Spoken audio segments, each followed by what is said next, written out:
मेरा ये अप्रोच हुआ है कि सब लोग एक कॉमन प्लेटफॉर्म बनाएं।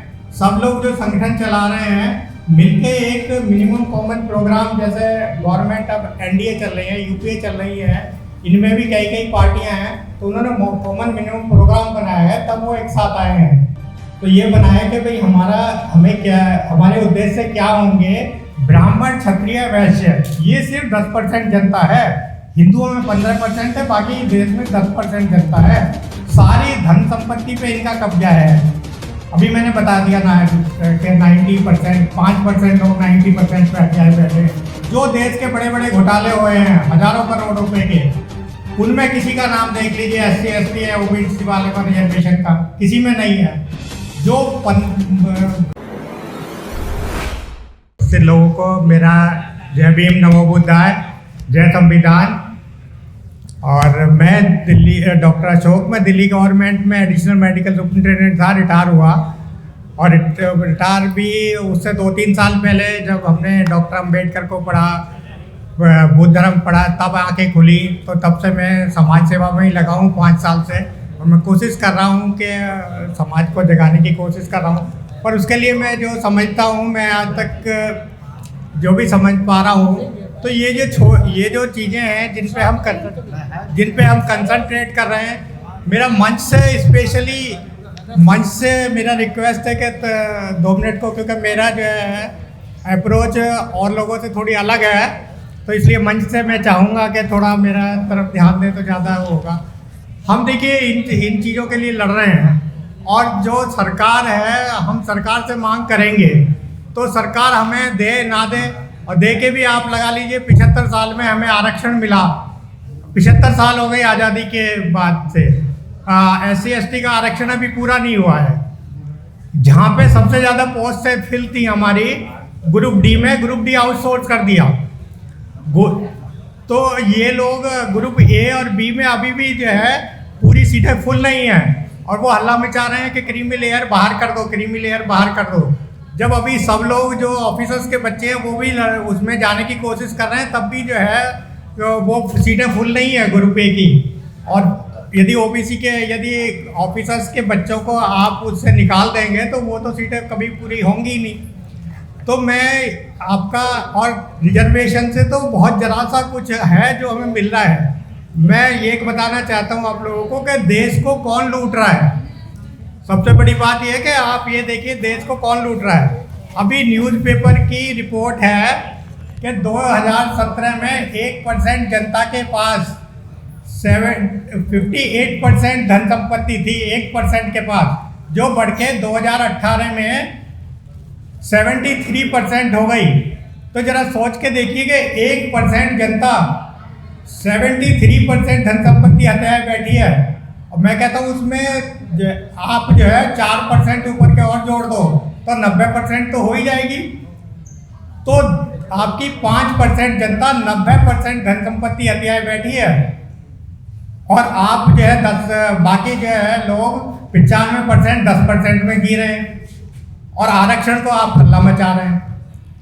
दूसरी बात कि और जितने भी घोटाले हुए हैं देश में अब तक के, जितने भी घोटाले बड़े बड़े हुए हैं, उनमें देख लीजिए नाम किसी भी SC ST OBC का हो, किसी का नहीं है। ये लड़ाई है एक्चुअली जो है, ये लड़ाई है 15% के यदि देश की हम पूरी जनता में लगाएं तो ब्राह्मण, क्षत्रिय, वैश्य, ये सिर्फ 10% जनता है। हिंदुओं में 15% है, बाकी देश में 10% जनता है। सारी धन संपत्ति पे इनका कब्जा है। अभी मैंने बता दिया ना कि 90%, 5% लोग 90% पे हथियाए बैठे। जो देश के बड़े बड़े घोटाले हुए हैं हजारों करोड़ रुपए के, उनमें किसी का नाम देख लीजिए, SC ST है, OBC वाले का रिजर्वेशन का किसी में नहीं है। जो विदेशों में जो हमारी धन संपत्ति कह रहे हैं कि काला धन विदेशों में जमा है, काला धन विदेशों में जमा है, और मोदी जी कह रहे थे कि वो यहाँ आ गया तो 15-15 लाख सबके खाते में आ जाएंगे फ्री में। तो मैं पूछना चाहता हूँ कि उनमें भी किसी का है क्या धन? SC ST OBC का, रिजर्वेशन वाले का किसी का भी नहीं है ना, माइनॉरिटी वालों का। यही लोग सिर्फ 10% लोग देश की सारे वो करप्शन करे बैठे। जो विदेश लेके पैसा भाग गए अभी नीरव मोदी और ये विजय माल्या और सारे दुनिया भर के अभी तो कह रहे हैं कि 1 लाख लोग जा चुके हैं हमारे बिजनेसमैन विदेश में, यहाँ का पैसा लूट के, जिनका हमें पता ही नहीं। 8 लाख कह रहे हैं वो, मुझे तो 1 लाख का ही कल पता पड़ा था, है ना। तो इतने लोग विदेश लूट के भाग गए, ये देश को ये लूट रहे हैं।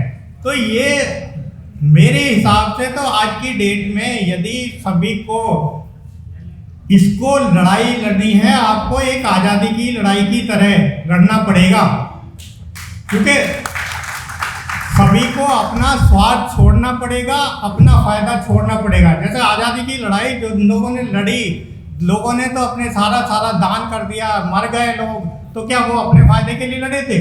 समाज के फायदे, देश के फायदे के लिए लड़े थे। तो इसीलिए हमारे सब लोगों को अपना स्वार्थ छोड़ के सबको इकट्ठे होकर आज़ादी की लड़ाई की तरह लड़नी पड़ेगी।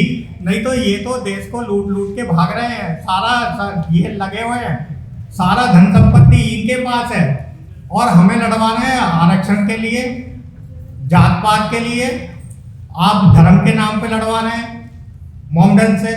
तो ये तो दिखावा है इधर, और ये देश को लूट के बर्बाद कर दे रहे हैं। कुछ दिन में संविधान भी खत्म हो जाएगा, आप कुछ भी नहीं बोल पाओगे। अभी भी बोलने का अधिकार खत्म है आपका, आप बोलिए, कल को किसी केस में आपको अंदर बंद कर देंगे, तो क्या आज़ादी है? तो मेरा सबसे रिक्वेस्ट है कि सब एक साथ जुड़िए। छोटे छोटे संगठन जो चला रहे हैं उनसे भी रिक्वेस्ट है, सामाजिक संगठन, सामाजिक परिवर्तन और राजनीति दोनों साथ साथ चलते रहें तो बेटर है। सामाजिक परिवर्तन तो बहुत, मैं 5 साल से कोशिश कर रहा हूँ, बहुत ही स्लो परिवर्तन होता है, वो सक्षम है। हम उसमें 10% परिवर्तित करते हैं, वो उसे 90% घसीट के वहीं ले आते हैं। तो मेरा ये अप्रोच हुआ है कि सब लोग एक कॉमन प्लेटफॉर्म बनाएं, सब लोग जो संगठन चला रहे हैं मिलके एक मिनिमम कॉमन प्रोग्राम, जैसे गवर्नमेंट अब एनडीए चल रही है, यूपीए चल रही है, इनमें भी कई पार्टियां हैं, तो उन्होंने कॉमन मिनिमम प्रोग्राम बनाया है, तब वो एक साथ आए हैं। तो ये बनाया कि भाई हमें क्या, हमारे उद्देश्य क्या होंगे, हमें कैसे काम करना है, हमारा संगठन कैसे काम करेगा, ऐसे बना के बैठें साथ सब लोग और एक ऐसा प्रोग्राम को बनाएं कॉमन, और उस पर मिलके सब चलें, और जो राजनीतिक पार्टी बने वो किसी एक की बकौती ना बन जाए, इस टाइप का उसका संविधान हो। मेरा यही कहना है शॉर्ट में। धन्यवाद। देश से क्या होंगे, हमें कैसे काम करना है, हमारा संगठन कैसे काम करेगा, ऐसे बना के बैठें साथ सब लोग और एक ऐसा प्रोग्राम को बनाएं कॉमन, और उस पर मिलके सब चलें, और जो राजनीतिक पार्टी बने वो किसी एक की बकौती ना बन जाए, इस टाइप का उसका संविधान हो। मेरा यही कहना है शॉर्ट में। धन्यवाद।